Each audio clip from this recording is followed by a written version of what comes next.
Muito bem, nós lemos dois textos nesta noite que são relacionados intimamente dentro das Escrituras. Nós lemos o Salmo de número 1, especialmente nós lemos dentro deste Salmo o versículo que fala sobre o justo. O Salmo inteiro vai tratando da vida do justo e mostrando a diferença entre a vida do justo e do ímpio, mas especialmente quando nós olhamos para estas diferenças, nós percebemos no versículo 3 que o autor deste salmo, que é Davi, ele retrata para nós que o justo é como uma árvore plantada junto a correntes de águas, que no devido tempo dá o seu fruto e cuja folhagem não murcha, e tudo quanto ele faz será bem sucedido. Nós encontramos muito antes do salmista escrever este texto, nós encontramos Jacó abençoando um de seus filhos, um filho muito especial, um filho que era fruto do grande amor da vida de Jacó, e um filho que passou por uma história de vida extremamente marcante e relevante no seu tempo. O nome deste filho é José, e Jacó, ao abençoá-lo, ele proclama sobre a vida dele uma bênção que está muito relacionada e muito parecida com aquilo que nós lemos exatamente neste versículo aqui de Salmo 1. E o texto é o que nós lemos em Gênesis 49, 22. José é um ramo frutífero junto à fonte, seus galhos se estendem sobre o muro. Ou seja, nós temos algo correlato, e possivelmente a fonte para o que foi escrito no Salmo 1 está exatamente aqui, neste texto. E o que ambos os textos estão falando? Esses textos estão falando sobre como Deus abençoa a vida do justo. E eu gostaria de refletir com os irmãos brevemente nesta noite sobre as bênçãos de Deus para a vida do justo. E aí é necessário que a gente pense um pouquinho sobre este termo. Quem é o justo? As Escrituras falam, especialmente o Antigo Testamento, fala muito sobre o justo. Mas ao mesmo tempo que as Escrituras falam sobre o justo, fala sobre a oração do justo, fala sobre a conduta do justo, a bênção, como nós vamos tratar nesta noite, que Deus tem para o justo, a mesma Bíblia, a mesma Escritura diz que não há um justo sequer debaixo do céu. Diz que Deus, olhando do céu para a terra, não viu um homem justo sequer. Se eu for ler a carta do apóstolo Paulo aos Romanos, ela começa redescrevendo a vida do homem, mostrando que todos os homens pecaram. Todos cometeram pelo menos 3 pecados que são chamados de pecados universais. O primeiro deles, nós trocamos a verdade de Deus pela injustiça. E por aí você já pode imaginar, se estes são pecados universais e nós trocamos a verdade pela injustiça, então todos os homens, toda a raça universalmente comete este pecado, que é o pecado da injustiça. E essa primeira injustiça cometida por nós é quando nós negamos Deus, ou quando nós negamos obediência a Deus, ou quando nós recusamos crer na verdade da existência de Deus. E essa é uma grande injustiça que nós cometemos debaixo do sol. E essa é uma grande injustiça que nós perpetuamos ao longo dos nossos dias, quando nós vivemos uma vida em oposição àquilo que Deus propõe para nós. Quando nós simplesmente não damos a devida importância para as Escrituras e para aquilo que Deus nos ensina nela. Então, o primeiro fato a considerar aqui entre nós nessa noite: existem bênçãos para os justos. Mas quem são os justos? Uma vez que todos nós somos injustos. Olha, eu preciso descobrir como alguém pode se tornar justo. E então a palavra de Deus também me ensina sobre isso. E a palavra de Deus diz que o justo viverá pela fé. E o que isso significa? Significa que um homem só pode ser um homem justo mediante um ato vivificador que começa com fé. A Bíblia me relata lá em Efésios capítulo 2, que a fé é um dom de Deus. Ela não é resultado de obras humanas, ela não pode ser conquistado simplesmente pelo querer humano. A fé é um dom de Deus. É verdade, é fato que existe essa fé humana no coração. esse otimismo absoluto que algumas pessoas têm, de que vão fazer alguma coisa e que vai dar certo. E isso é uma fé natural. Mas essa fé não salva e não torna ninguém justo. Muito pelo contrário, muitas pessoas nesse otimismo extremo, muitas vezes acabam fazendo coisas absurdas e loucas e injustas, achando que tudo vai ficar bem e que tudo vai dar certo no final. A fé natural não salva e não torna uma pessoa justa. Mas a fé da qual nós estamos falando lá em Efésios capítulo 2, é a fé que vem do coração de Deus, é um presente de Deus para os homens. E esta fé faz o que no coração do homem? Essa fé produz pelo menos 3 efeitos no coração do homem para torná-lo justo. Primeiro, convence o homem do pecado e do juízo. Faz com que o homem entenda que é pecador, que é injusto. E ninguém terá um relacionamento com Deus verdadeiro, saudável, e ninguém poderá desfrutar da justiça que Deus tem para nós, a não ser que comece recebendo essa fé no coração e admitindo que é um pecador. Mas além de admitir que é um pecador, esta fé no nosso coração nos faz crer nas Escrituras, que nos anunciam um juízo vindouro de Deus. E neste juízo nenhum homem poderá resistir, porque todos somos pecadores e todos cometemos injustiça. Mas essa fé no coração produz um terceiro efeito, e esse é o grande efeito magnífico. Ela nos faz crer no Filho de Deus, Jesus Cristo, o Senhor. E uma vez que essa fé me faz crer em Cristo, me faz confiar em Cristo, me faz ter Cristo como Senhor da minha vida e reconhecê-lo como grande Salvador da minha vida, então eu vou desfrutar pela fé de uma justiça que não é minha. Lembra, eu sou injusto e eu cometo injustiça junto com a minha raça o tempo inteiro. Mas quando eu creio em Cristo Jesus, a justiça que é do Filho de Deus, porque Ele veio, se encarnou, habitou entre nós, passou por tudo que nós passamos, mas sem pecado, e por fim se entregou na cruz do Calvário, pagando as nossas dívidas naquela cruz.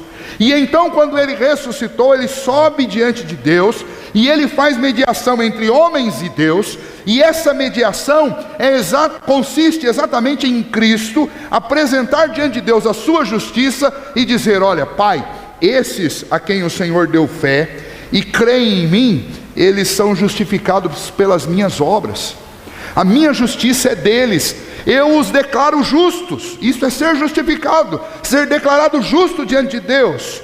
E então quando nós cremos em Cristo, e a justiça de Cristo recai sobre nós, e as nossas injustiças são pagas por Cristo, e são punidas em Cristo, lá na cruz do Calvário, o que acontece comigo? Eu me torno um justo.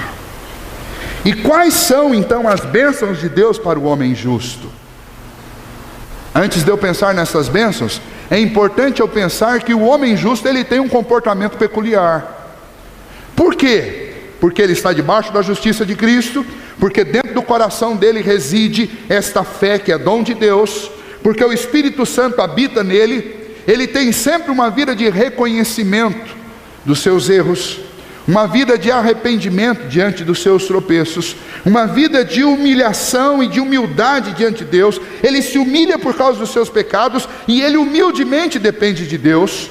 E então este homem, neste novo contexto, com essa vida peculiar, ele é visto em todas as Escrituras, porque não foram apenas justificados aqueles que viveram depois de Cristo, mas aqueles que viveram antes de Cristo e creram que o Messias viria e que eles seriam salvos por esse Messias, como Abraão, por exemplo, foram justificados pela fé que eles tiveram na promessa do Messias. E então esta promessa se estendeu para frente e para trás, justificando homens e tornando homens justos. E quando a Bíblia fala de homens justos, tanto no Antigo Testamento quanto no Novo Testamento, está falando de homens que deram a entender, pelo seu proceder, pela sua vida de humildade, pela sua vida de arrependimento, pela sua vida de confissão, deram a entender que eram homens que confiaram no Messias e que se arrependiam diante da obra do Messias e que tinham intimidade com Deus e que queriam viver perto de Deus. E então todos os olhos podiam constatar que estes homens, apesar das injustiças que todos eles cometeram, eles eram também justos, porque a justiça que pesaria diante de Deus no último dia não era a justiça deles próprios, mas era a justiça do Messias, a justiça de Cristo. E então, quando nós olhamos nas Escrituras e encontramos a palavra justos, nós estamos encontrando a descrição resumida de homens tementes a Deus, de homens que pecavam, mas se arrependiam de seus pecados e se humilhavam e dependiam de Deus. E Deus tem bênçãos especiais para esses homens. Eu não sei se você é uma dessas pessoas nessa noite. Eu acredito que a grande maioria sim.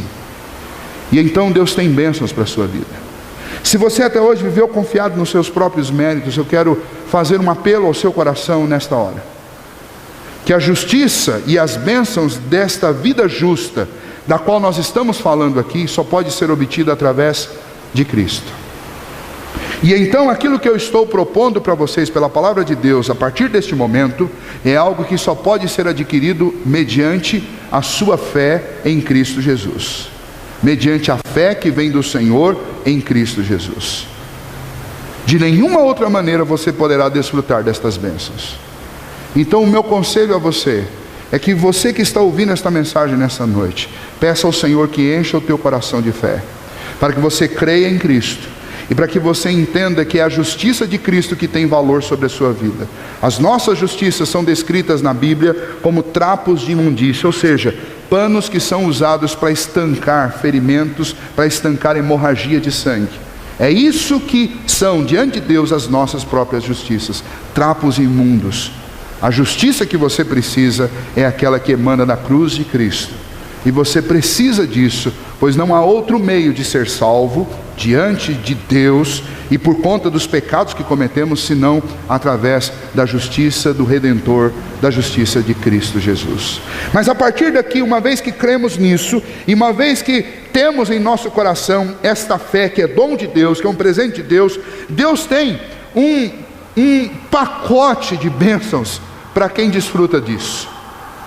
E em que consiste esse pacote? Bom, olhando para a vida de José especialmente, quem foi José? José, filho de Jacó com Raquel, a mulher a quem Jacó de fato amou em todo o tempo. Jacó teve muitos filhos. Ele teve filhos com Lia, sua primeira mulher, teve filhos com as servas de Lia e teve filhos, dois especialmente com Raquel, José e Benjamim. José foi amado ao extremo por Jacó, e por causa deste amor os seus irmãos o invejaram.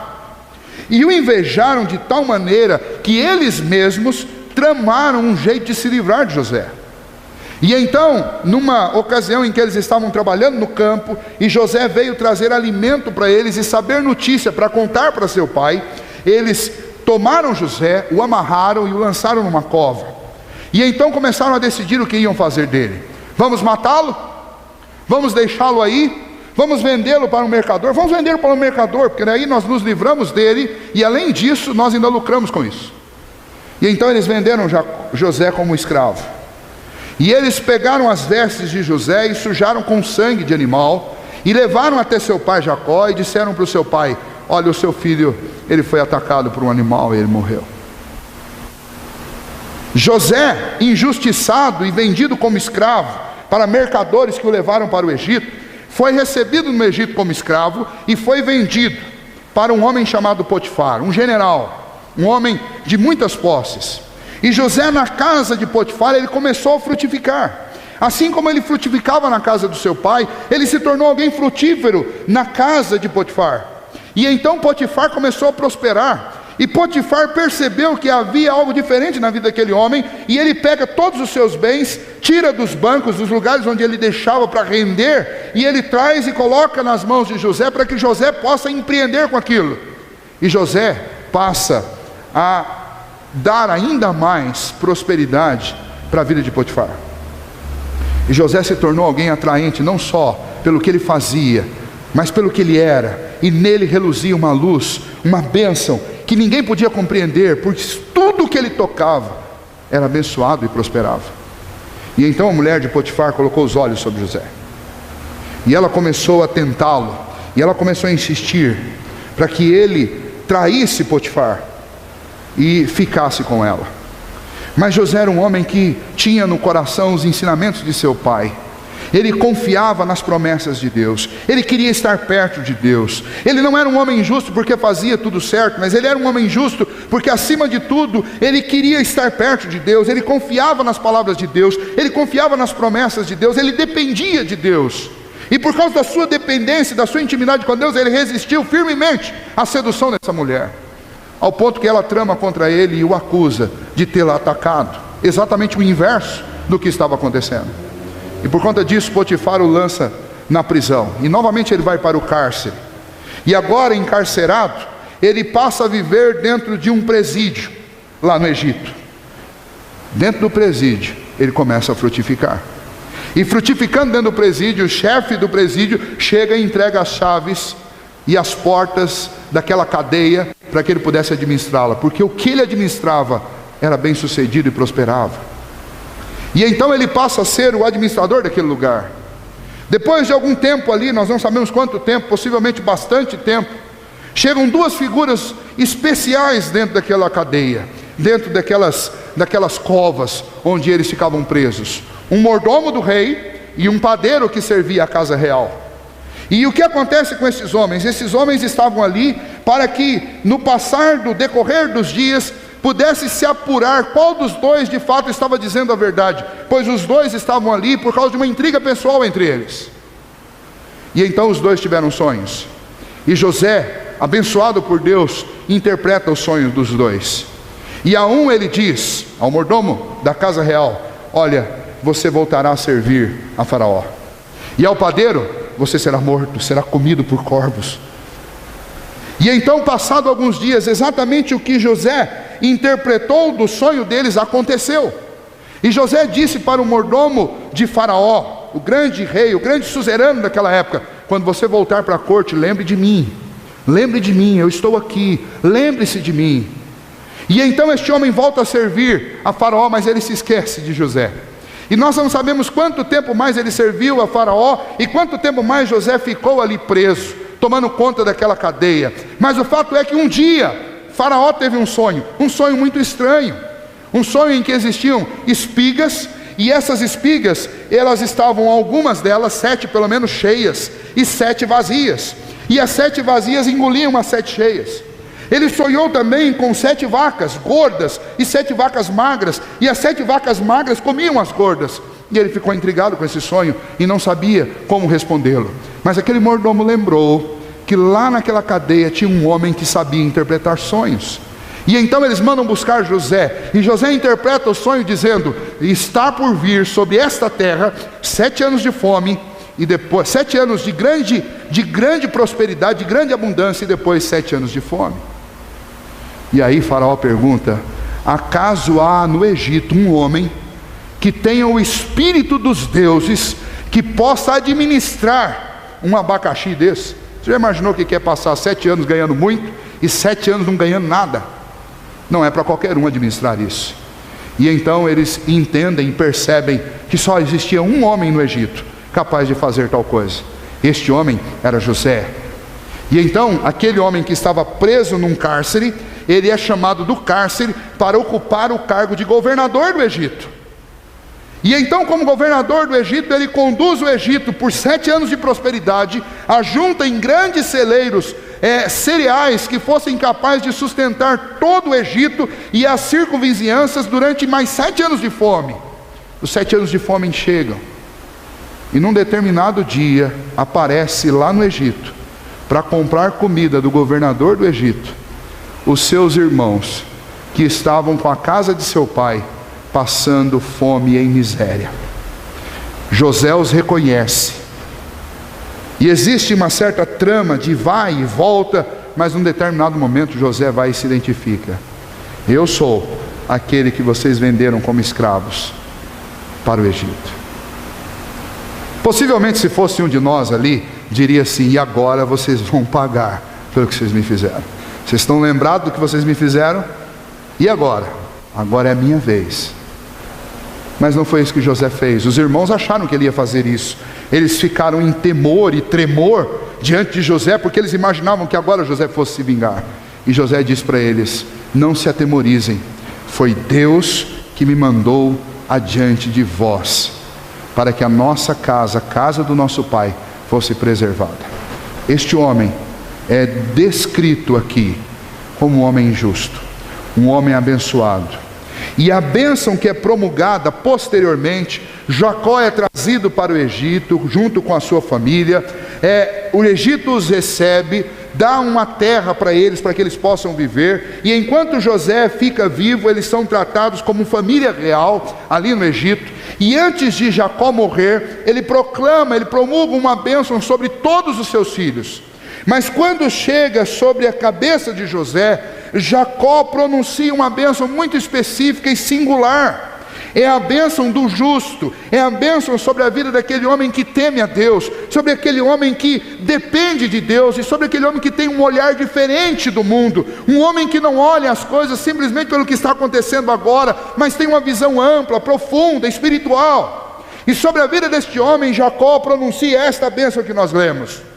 José é um ramo frutífero junto à fonte, seus galhos se estendem sobre o muro. Em que consiste então a bênção do justo? Olhando para a vida de José, consiste em primeiro lugar, que o justo é aquele que frutifica onde quer que ele vá parar. José frutificava em casa, José frutificou como um escravo no Egito, José frutificou no cárcere, José frutificou no governo. Onde quer que ele fosse colocado, ele produzia. Deus tem esta bênção para a vida daqueles que o temem, para a vida daqueles que têm a Cristo Jesus como Senhor de suas vidas. Tornar você uma pessoa frutífera. Você já observou o quanto muitas vezes nós somos infrutíferos? Você já observou que muitas vezes nós nos tornamos especialistas em criticar, especialistas em achar defeito nas coisas, mas se você der uma olhadinha para você e para a sua trajetória, você vai ver que em muitas ocasiões você colocou defeito e criticou coisas, mas você mesmo nunca produziu algo que pudesse ser criticado por alguém. Você já observou isso? Existem pessoas que passam a vida inteira sem produzir uma única coisa, que são estéreis, que não produzem nada, que apenas consomem. Eu temo que nós pais de hoje, estamos criando uma geração assim, uma geração de consumistas, não uma geração de produtores. Nós estamos criando gente que só sabe consumir, gente que nunca está satisfeita com nada, muito pelo contrário, está sempre insatisfeita e quer mais, e você dá mais, e nós entregamos tudo pronto nas mãos deles, e eles não produzem nada.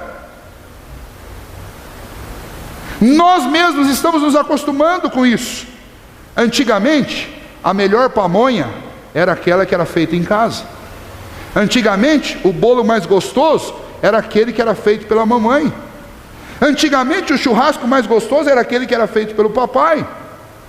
Antigamente, o móvel mais duradouro e seguro era aquele que o pai fazia. Ele podia não ser o mais bonito, mas era firme. Antigamente, a melhor casa não era aquela que eu pagava para construir, mas era aquela que eu construía junto com os meus filhos. Antigamente, o melhor sermão que podia ser dado para o meu filho é aquele que eu, pai, dava. Mas hoje não. Hoje eu preciso que o professor faça isso. Hoje eu preciso que a professora faça isso. Hoje eu tenho que levar os meus filhos no restaurante, se eu quiser que eles comam uma boa comida. Hoje eu tenho que comprar pamonha, se eles quiserem comer pamonha. E nós viramos uma geração de consumidores e nós não produzimos nada. E eu não estou nem falando de questões de princípios e valores, eu estou falando apenas de coisas materiais. Mas e os princípios, e os valores? E a fé? E a caminhada de fé? E a proclamação do Evangelho? E a anunciação do reino de Deus? E os grandes desafios como José enfrentou? Quem está disponível? Quem está aparelhado para enfrentar estes grandes desafios? Nós vivemos numa sociedade de gente infrutífera e consumista, gente que não produz e apenas consome. Mas você que crê em Cristo Jesus é convidado, é convocado, é desafiado pela palavra de Deus para crer naquilo que o Senhor tem para o justo. O justo será como árvore plantada junto às correntes das águas, que no devido tempo dá o seu fruto, e sua folhagem não murcha. Jacó disse sobre José: José, você será um ramo frutífero. Só que quando Jacó disse, José já era um ramo frutífero, porque desde a adolescência José produzia. Deus quer que você produza também. Deus quer que eu produza. Deus quer que todos nós sejamos frutíferos, onde quer que o Senhor nos colocou, onde quer que o Senhor nos comissionou. A bênção do Senhor para o justo, para aquele que vive pela fé, é a bênção de poder ser frutífero. Pense, avalie sua vida. O que você tem produzido? O Senhor Deus quer que você produza como José produziu, e Ele pode promover isso na sua vida, desde que você dependa dEle, desde que você confie nele. Em segundo lugar, diz o que? Veja lá, volte no versículo 22. José é um ramo frutífero junto à fonte. Ou seja, não é apenas produzir, é produzir quando outros não produzem. O que é um ramo frutífero junto à fonte? É uma árvore plantada junto a correntes de água. Significa o quê? As folhas não murcham, a raiz está sempre alimentada, a raiz é profunda e ela está ligada na fonte. A fonte, inequivocamente, é Deus. É Deus, tanto aqui na bênção proferida em Gênesis capítulo 49, versículo 22, e a fonte também é Deus lá no Salmo 1. A fonte é sempre Deus. A fonte é Deus e é Cristo Jesus, lá em João 15. A fonte é o Senhor.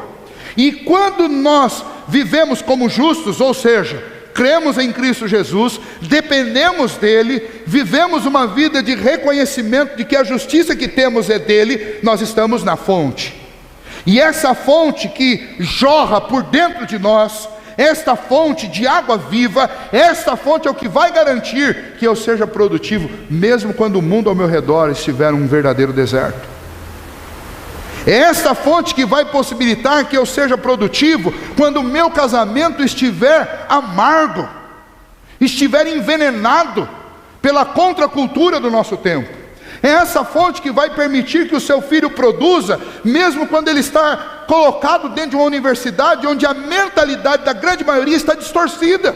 É esta fonte que vai fazer com que você, como empresário, seja um oriente, seja um norte para os seus companheiros que estão acostumados a viver uma vida pregressa, sonegando e fazendo coisas absurdas, e você não. Por quê? Porque você está plantado junto às correntes das águas, você é um ramo frutífero junto à fonte. Existe algo verdadeiro fluindo de dentro de você, e é a presença de Deus. Esta é a bênção de Deus para o justo, é que ele tem uma fonte dentro dele que é inesgotável. Essa fonte é a presença de Deus, e na presença de Deus ele encontra alimento e sustento para toda e qualquer aventura e desventura que ele tiver que enfrentar. O problema dos nossos dias é que quando nós passamos por alguma dificuldade, nós buscamos na autoajuda uma solução, nós buscamos no lugar errado, ou melhor dizendo, na fonte errada, e o resultado vai ser terrível. Mas o desafio para o justo é que ele sempre busque no lugar certo, que ele esteja radicalmente enraizado junto à corrente das águas, em Deus. Quando José estava sendo tentado pela esposa de Potifar, ele buscava Deus.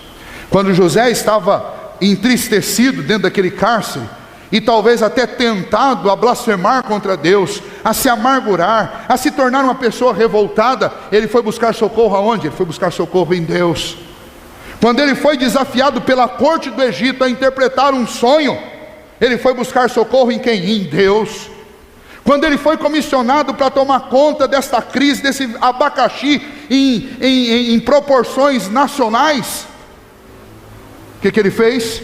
Ele foi buscar orientação em Deus. A fonte dele é Deus. Está com dificuldade no casamento? Vai para a fonte, que é Deus. Está com dificuldade na criação de filhos? Vai para a fonte, que é Deus. Está com dificuldade no trabalho? Vai para a fonte, que é Deus. Essa é a bênção de Deus para o justo.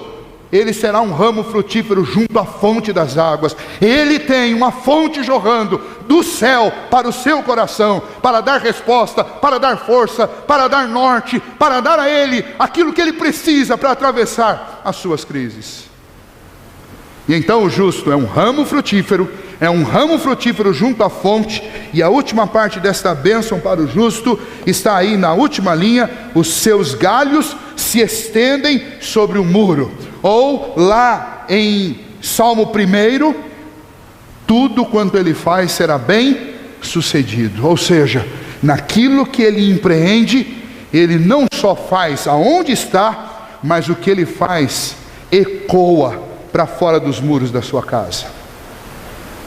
Isso significa que nós temos grande responsabilidade e grande privilégio em sermos exemplo para o mundo, de podermos influenciar o mundo, porque nós não vamos ser bênção apenas dentro da nossa casa, vamos ser bênção fora da nossa casa.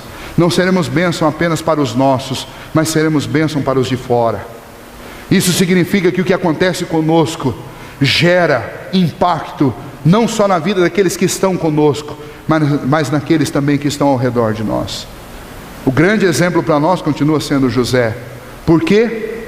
Porque José viveu pelo menos 3.000 anos antes de Cristo. E hoje, 2.000 anos depois, ou seja, pelo menos 5.000 anos, nós estamos falando dele. E nós não moramos no Oriente, onde ele morou. Nós não vivemos no Egito, onde ele viveu. Nós estamos do outro lado do planeta e nós estamos falando dele. Sabe o que significa? Significa que os ramos de José continuam atravessando os muros e alcançando gente cronológica e geograficamente distante dele. Isso pode acontecer comigo e com você também.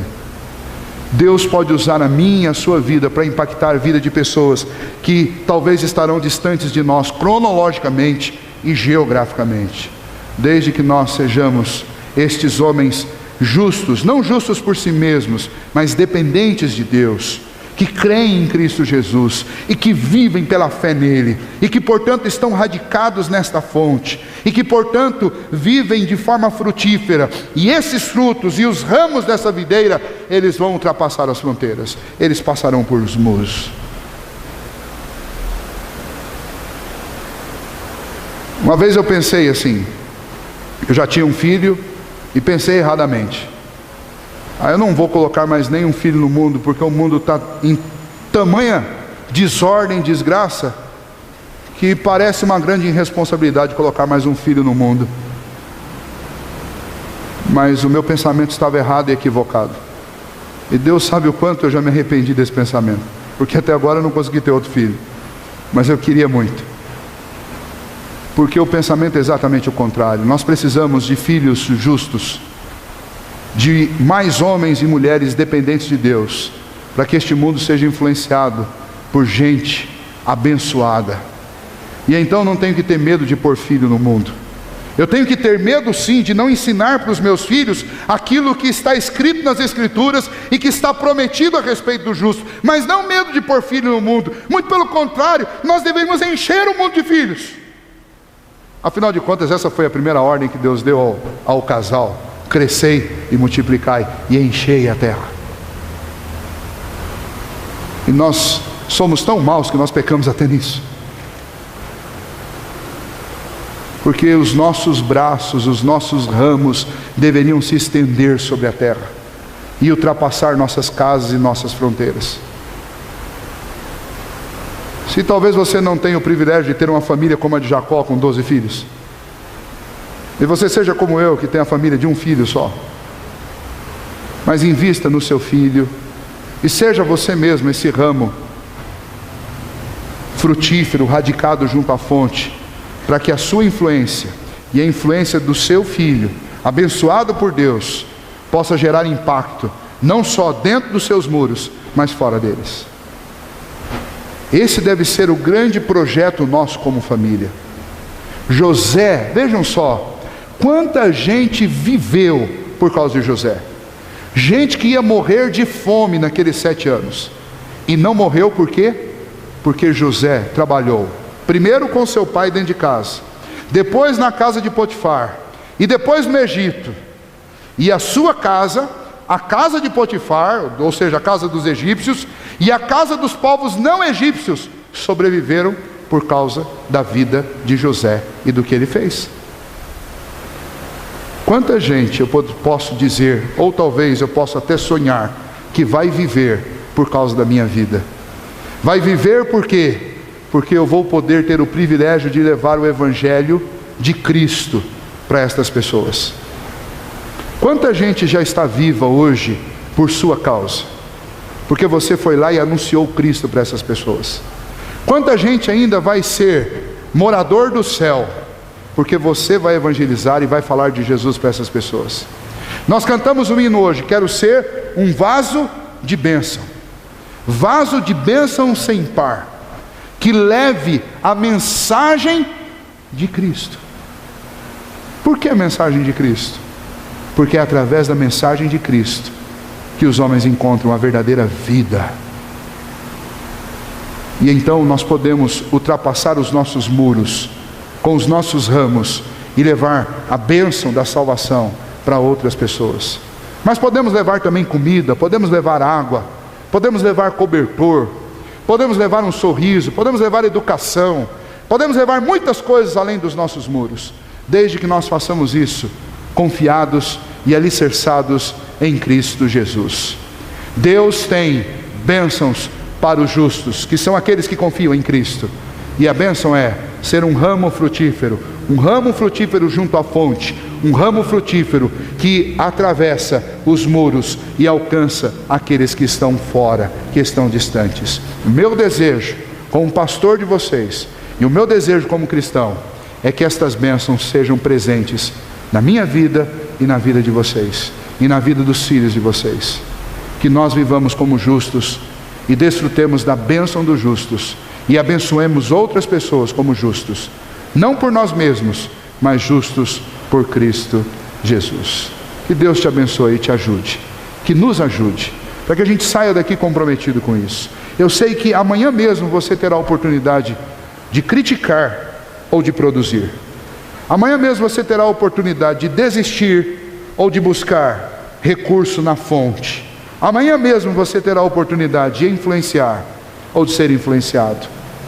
E eu gostaria que você lembrasse muito desta mensagem amanhã, que você lembrasse da vida de José. Pare de reclamar.